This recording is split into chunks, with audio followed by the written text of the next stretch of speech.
All right, now we've got with us Lucas Davison from the 285-pound championship match tomorrow evening. Lucas is from the University of Michigan. So, Lucas, when you're comfortable, if you could get us started with some general comments about your semifinal match. Yeah, semifinal was fun. That kid came hard right out the blocks. He's on my leg, so it's not how you want to start a match, but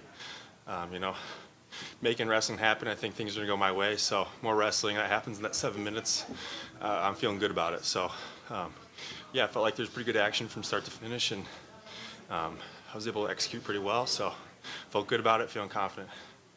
Okay, remember, if you got a question, give us your name and your affiliation. We're going to go to the left and the back. Kyle Klingman, Flow Wrestling. That's a U23 world champion, third last year. Have you ever wrestled better than what you did against Wyatt Hendrickson? I've had some good matches, I think. Maybe not out on a competition stage, but I've definitely seen that in the practice room, wrestling some pretty tough guys, and I've had some really great days. So it's not really a surprise to me. Maybe it is to you guys kind of watching from the outside, but I think my coaches and my family, my friends all kind of knew what I had deep down, and so just being able to bring that out and showcase that on the mat feels pretty good. Okay, let's go over here to the left. Ryan Holmes, Internet. So you made the transition to Michigan this year. What's been the biggest change since you got there? Yeah, I think it's a different system. I was accustomed to a really special one at Northwestern. I had a lot of great coaches and training partners and stuff. And so when you kind of go into a new system, you don't really have that onboarding when my time horizon's 1 year. I mean, less than a year, 9 months really. So over that time, I just kind of had to remind myself, like, why did I seek that change? And ultimately, I kind of decided I needed to go in the transfer portal and find something new just to see what was out there. And I wasn't getting my goals done. Did some pretty cool stuff on the mat, and a couple time All-American, but I want to be a national champion, and so I kind of had to reflect and think about what it's going to take to get me there. And so going into the Michigan system, there were days where man, I didn't really like that practice structure, but I made the choice because I needed to make a change. And so I just kind of had to remind myself some days that things are different. It might not feel good, but this is a proven system, and I got to kind of trust in my coaches, trust in my training partners and all that stuff. And so yeah, it was a leap of faith, and it was tough some days to kind of embrace different. But ultimately, I think that's kind of what helped me make those marginal gains. Okay, let's go on the left in the back. How does it help you to have all of those world Olympic champions, medalists in the room day to day? It's huge, man. I mean, training partners, sometimes it feels really crappy because I go into practice and I get my butt kicked across the mat and I don't get any takedowns and I get my face shoved in the mat. But I think those things sometimes kind of help. So getting your butt kicked is what kind of helps you rise and rise to the tide.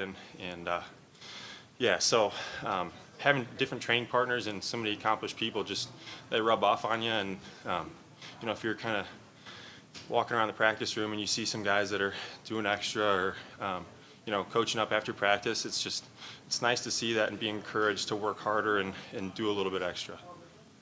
Let's go here in the middle in the second row. Cody Parker with Michigan Grappler. It seems like heavyweights the past 10 years at Michigan have been super successful. Kuhn and Parrish, you kind of go on. Is there something in particular that heavyweights are doing in the wrestling room or maybe outside the room that helps you guys strengthen, or is there anything? But it kind of goes off his question as well, but kind of emphasize on that. Yeah, it's the coaches, it's the training, it's the strength training and stuff. But ultimately, I think what it comes from is just like a culture of hard work and doing more and doing the extra rep, coming in extra on your off days or whatever it is. And I just think top to bottom, having that culture of doing more, and it's just going to help everybody get better. And I think that's a top to bottom theme that you'll see at Michigan is everybody wants to be the best, and all the resources are there for you. Let's go over here on the left. He talked about the heavyweights at Michigan, but overall, the heavyweights in the country, there's been a huge kind of resurgence of a more athletic heavyweight, and you're one of those guys that everybody's looking at of being a more athletic heavyweight. You, Gable, Kirkfleet. What's it mean to you that you're part of kind of a new era of guys that are going out, hitting the knee, scrambling, doing a lot more things that you see from guys at 125 and 133? It's fun, man. I mean, I might be a part of it. I don't know if I'm really like the renaissance of the heavyweight. I think that's guys like Kyle Snyder.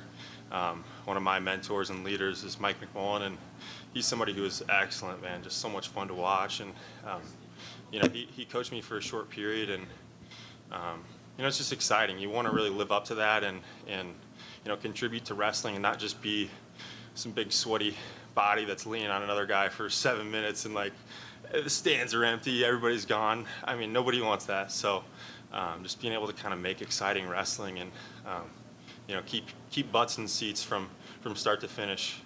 That's the goal. And yeah, having fun, making it fun for the fans. Got another one over here on the left. One other thing, you know, you spoke about your family, and you know, I know your dad and your brother have been part of your journey. What has it meant to you to, one, have your brother in the room with you a lot, part of your journey, but two, have your dad as a coach in high school, and obviously, you know, he's going to be sending you text messages. I know he's here. You know, what are some of those things that he's told you? Because obviously, he's experienced some of these things as well. Yeah.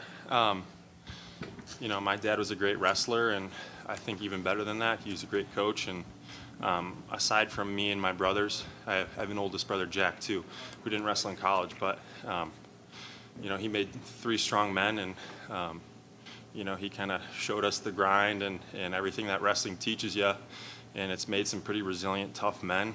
And so, you know, having him and my other brothers in my corner and in the stands yelling for me, you know, it's huge, and you know, it just says a lot about our family, and you know, we're lucky to be so close because not a lot of families have that luxury. And so, just having wholehearted support and love from them is huge. And yeah, I'm excited to celebrate when all this is, you know, said and done with those guys, because really I wouldn't be here without them. So yeah, I'm grateful for my dad coaching me even when I don't always want it.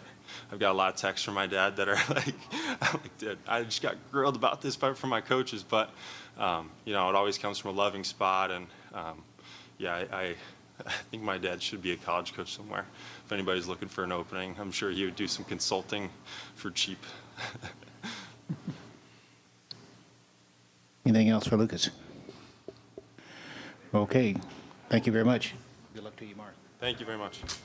You bet.